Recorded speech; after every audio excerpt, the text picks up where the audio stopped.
Selamat malam teman-teman. Pada hari ini kembali lagi dengan aku Gifty di Kupas Happy bersama Gifty dan Patty. Nah, pada hari ini aku gak bakal sendiri nih guys, karena hari ini aku bakal ditemenin sama teman aku dan kita bakal sama-sama untuk kupas film bareng-bareng. Jadi ini teman aku namanya Patty. Halo Patty. Halo Gifty. Iya, gimana kabarnya Patty? Puji Tuhan baik. Oke, baik ya. Jadi hari ini kita akan ngebahas suatu film. Film ini tuh lumayan bagus juga dan judulnya adalah Overcomer. Film ini tuh terbit tahun 2019. Baru banget nih guys, jadi masih fresh banget. Gimana Pat? Udah nonton filmnya belum nih? Udah. Kamu gimana? Udah dong, udah. Jadi kita udah bisa dong untuk ngebahas apa aja yang ada di dalam film-film Overcomer ini. Yoi. Oke, kita lanjut ya. Nah, menurut kamu dulu nih Pat, menurut kamu ini filmnya gimana nih? Bagus apa enggak? Gak apa-apa, jujur-jujuran aja. Menurut aku, jujur ya, film ini bagus banget. Iya, Dan sangat direkomendasikan untuk semua teman-teman bisa nonton film ini karena banyak nilai-nilai yang bisa kita pelajarin. Bagusnya tuh di mana nih Pat? Apakah dari segi filmnya atau mungkin alurnya atau tokohnya gimana Pat? Sebenarnya film ini tuh sederhana gitu ya, tapi karena kesederhanaan itu bisa dikemas secara kompleks dan jadi lebih bagus gitu. Jadi kita gak dibingungkan atau kayak ini film gimana sih alurnya, ini gimana sih, tapi kita kayak enjoy banget filmnya, enjoyable.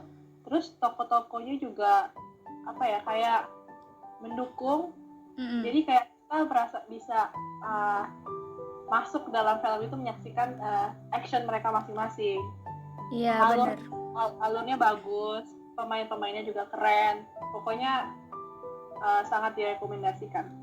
Bener sih, aku juga suka banget sama film ini karena walaupun film ini tuh mungkin terlihatnya alurnya agak mudah ditebak gitu kan, tapi walaupun sederhana, tapi dari cerita-cerita sederhana itu justru bisa banyak memberikan pesan-pesan yang baik dari film Overcomer ini. Oke, nah tadi udah ya, alurnya menurut kamu menarik nggak nih? Alurnya iya menarik. Iya, menarik. Mungkin kayak kamu bilang tadi barusan kan, mungkin alurnya kayak pasti ya kayak gini, tapi kayak setiap part pasti membuat kita tuh bukan kayak udah tahu kayak gitu, tapi justru kayak kita jadi kayak wah keren ya ternyata kayak gini. Iya, benar. Lebih menyentuh hati gitu ya. Iya, mantap. Iya, oke. Nah, tadi sekarang kita bahas itu tokoh-tokohnya dulu ya. Tadi soalnya belum terlalu detail nih ngebahasnya. Aku dulu ya, menurut aku pribadi tokoh-tokohnya di sini itu lumayan bervariasi dan mereka itu bisa memerankan setiap perannya dengan baik gitu kan. Juga mereka bisa membawa memerankan itu dan bisa nyampe gitu karakternya itu, dan pesan yang mereka sampaikan itu bisa nyampe ke kita. Kalau menurut kamu gimana, Pet? Kurang lebih kayak kamu ya gitu ya. Ya. Setuju aja aku. Ya, oke.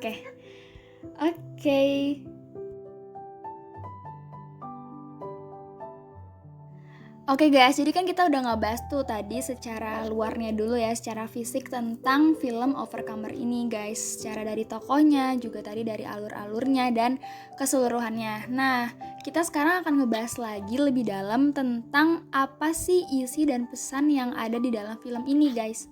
Nah, sebelumnya aku mau tanya dulu nih sama Patty ya. Menurut kamu film ini tuh menceritakan tentang apa sih, Pat?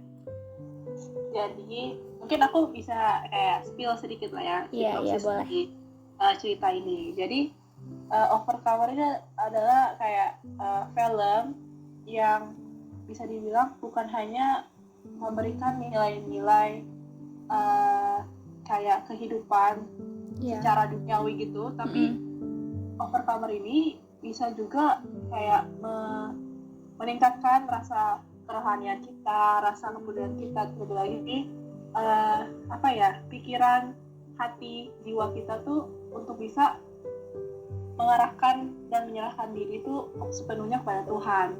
Jadi awal cerita itu kan dimulai ketika ada namanya bapak namanya John Harrison. Dia tuh siapa tuh, Pet? Dia itu itu apa, kepala iya, coach ya kalau nggak salah. Iya, coach. Dia coach basket kan. Terus lambat tahun ketika di awal film itu kan diperlihatkan kalau sedang ada pertandingan, tapi tim dia ini kalah. Tapi coach ini tuh nggak kayak marah-marahin anaknya, tapi kayak ya udah mereka mending menyusun strategi gimana caranya supaya mereka tuh bisa mempersiapkan diri lebih lagi untuk memenangkan kejuaraan di tahun berikutnya. Tapi tanpa disangka-sangka ternyata mereka tuh nggak bisa ikut pertandingan karena ada beberapa lain hal kan.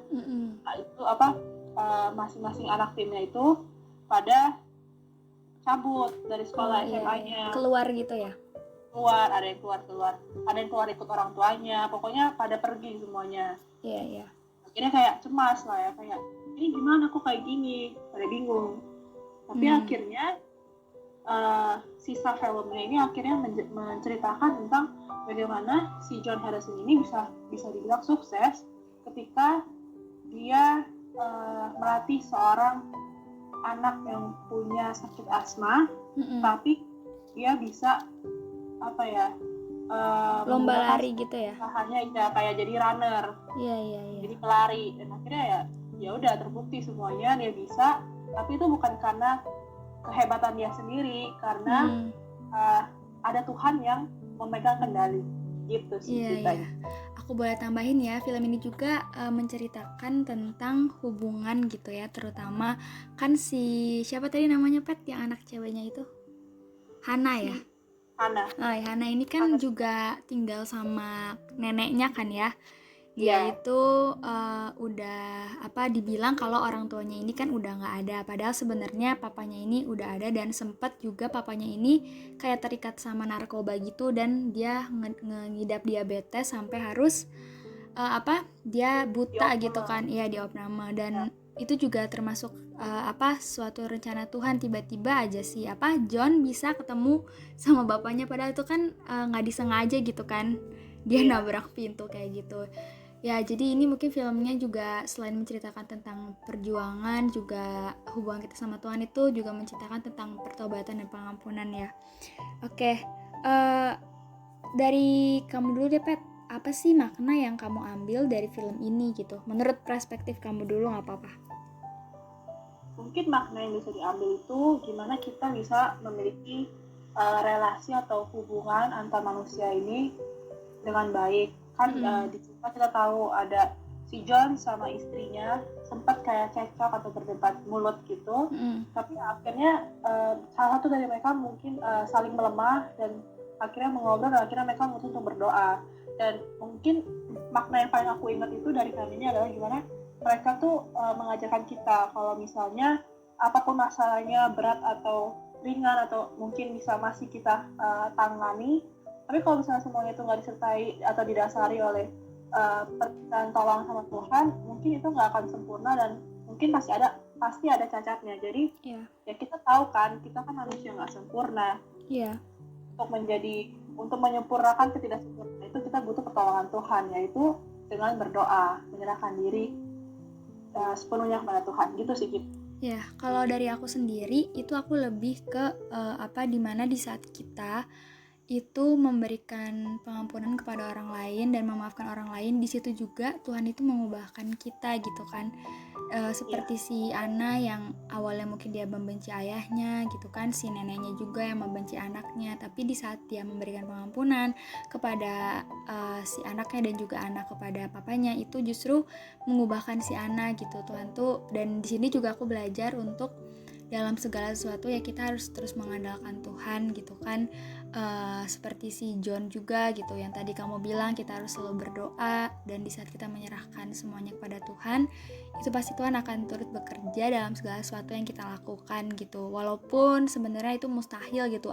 Apa sih, Hana ini kan penyakit asma, dia kayak mustahil lah ya sebenarnya kalau dia bisa menang gitu kan, bisa lari gitu. Tapi ya benar. tapi nggak ada yang nggak mungkin gitu kan.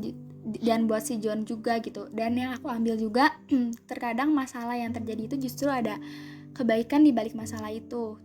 Kan coba aja si John nggak kehilangan tim basketnya, mungkin dia nggak bakal bisa ngajar si Hana gitu kan, di balik masalah yang menimpanya.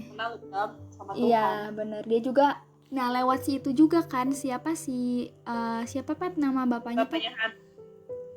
Iya, siapa Pet namanya? Thomas Oh ya, kalau nggak ada si Thomas juga dia nggak bakal tahu siapa dirinya gitu kan. Dia cuma tahu dirinya sebagai, ya aku cuma sebagai coach gitu, sebagai ayah. Dia nggak tahu dirinya itu sebenarnya berharga gitu di mata Tuhan. Oke, nah aku mau itu deh, kita bahas lagi nih filmnya. Menurut kamu apa aja tantangan yang dihadapi di film ini gitu? Mungkin tantangan yang dihadapi itu bisa dilihat dari actionnya si Hannah Scott. Tapi maksudnya Hannah Scott doang, tapi kayak bisa sangat terlihat tuh Hannah Scott gimana dia punya penyakit asma. Itu tantangan pertama, dimana dia notabene kan ada seorang atlet ya, lari, kayak dia diharapkan untuk bisa menang. Terus tantangannya juga bagi si Hannah Scott, dimana dia harus menerima kenyataan kalau ternyata bapaknya yang meninggalkan dia dari kecil itu masih hidup, dan mungkin ya susah lah, sangat manusia menurut aku untuk menerima keadaan dimana ternyata ayah yang kita harapkan ada saat itu masih ada, tapi dalam kondisi yang kasihan, yang parah. Terus juga tantangan bagi si John Harrison dimana dia waktu itu sempat kehilangan tim basket dan dia sempat kayak cekcok dengan istrinya dan begitu sih. Iya benar. Dan aku mau itu juga ya jelasin apa sih yang tokoh tersebut lakukan gitu kan dalam menyelesaikan masalahnya, yaitu salah satunya tadi disebutin ya, dengan berdoa gitu kan, dengan berdoa, mengandalkan Tuhan, menyerahkan semuanya kepada Tuhan, dan disitulah Tuhan membantu mereka menyelesaikan masalahnya gitu. Nah, menurut kamu di dalam film ini tuh gimana sih cara Tuhan memulihkan setiap mereka gitu? Tuhan itu hebat banget ya. Jadi dari film tuh aku bisa tahu dan mungkin dapat insight baru kalau Tuhan itu bukan menyembuhkan kita, membantu kita kayak langsung gitu, karena ya tidak benar-benar ada caranya tersendiri gitu. Iya, caranya tersendiri itu tanpa kita sangka-sangka. Misalnya si Hannah Scott, Tuhan kirim dia seorang guru, siapa namanya Gip? Itu ya, kepala sekolah itu, yang akhirnya kepala sekolah itu menyelamatkan si Hannah Scott. Akhirnya Hannah Scott diselamatkan. Iya aku lupa sih namanya, yang penting kepala sekolahnya aja itu. Iya, Hannah Scott jadi raja baca Alkitab, dan akhirnya setelah dia baca Efesus itu, dia bisa maafin ayahnya kan. Iya betul. Terus Tuhan juga bantu si John, dia bisa nanganin permasalahan dia dengan tim basketnya, ya dengan ketemu dengan si Hannah Scott juga. Si Hannahnya juga itu kan, dia bertobat, dia awalnya suka mencuri kan Pat? Iya benar-benar. Iya betul. Ya jadi itu ya guys, beberapa makna yang kita ambil gitu dari film Overcomer itu. Dan juga di sini sempat dinotis beberapa ayat Alkitab yang juga bisa kita baca nanti di rumah. Itu tuh dari Efesus 2 ayat 1 sampai 10. Nah, Efesus 2 ayat 1 sampai 10 ini juga berkata bahwa Tuhan itu mengasihi kita, guys. Jadi kita tuh enggak perlu takut kalau kita sendiri, karena Tuhan itu mengasihi kita, sangat mengasihi kita, bahkan dia rela mati di kayu salib, bahkan dia rela mengorbankan anaknya untuk kita gitu. Itu menjadi bukti bahwa dia mengasihi kita. Jadi kita jangan pernah takut, walaupun kita mungkin mempunyai kesalahan-kesalahan yang mungkin kita sendiri pun tidak bisa mengampuni diri kita sendiri, tapi kita harus percaya bahwa Tuhan itu sudah mengampuni kita, dia mengasihi kita. Juga dia membantu kita untuk mengampuni orang-orang lain gitu kan. Jadi kita jangan pernah untuk merasa sendiri, kita harus percaya bahwa Tuhan selalu ada di sisi kita gitu. Nah oke, ini pertanyaan terakhir ya. Apa sih Pet yang kamu akan lakukan nih setelah menonton film ini? Pasti ada dong sesuatu hal yang baru gitu yang pengen kamu lakukan. Oke, yang pertama itu selalu nyerahin diri sama Tuhan, berdoa, baca firman Tuhan, dan pokoknya lebih selalu mengutamakan memprioritaskan Tuhan dalam kehidupan. Yang kedua, jangan pernah menyerah. Jangan pernah menyerah, karena ya mungkin bagi manusia mustahil, tapi bagi Tuhan tidak ada yang mustahil. Itu sih. Ya, kalau dari aku sendiri sih intinya adalah kita bener ya, harus segala sesuatu kita harus mengandalkan Tuhan, juga kita harus sungguh-sungguh percaya sama Tuhan, dan kita juga harus mengampuni orang dan sesama kita gitu kan. Dan kita harus percaya bahwa di balik semua masalah yang terjadi dalam hidup kita itu ada dalam rencana Tuhan, ada dalam kedaulatan Tuhan, ada sesuatu yang pengen Tuhan tuh kerjakan dalam hidup kita lewat masalah itu. Oke, jadi selesai sudah nih bincang-bincang kita ya Pet ya. Aku mau dong, kamu ada pantun gak nih Pet buat closing nih? Oke. Mulai ya? Iya, silahkan. Gemuruh hujan disertai petir, menunggu reda sambil minum kopi. Jangan takut, jangan khawatir, ada Tuhan yang menyertai. Amin. Ya guys, jadi sekian ya guys podcast kita pada hari ini. Semoga apa yang kita sampaikan itu bisa memberkati kalian semua, juga bisa menjadi berkat buat kalian semua. Oke, terima kasih untuk waktunya. Sampai ketemu lagi. God bless you. Bye. Bye Pet. Makasih ya Pet udah datang. Iya, sama-sama. Oke. Dadah guys, sampai ketemu di podcast berikutnya.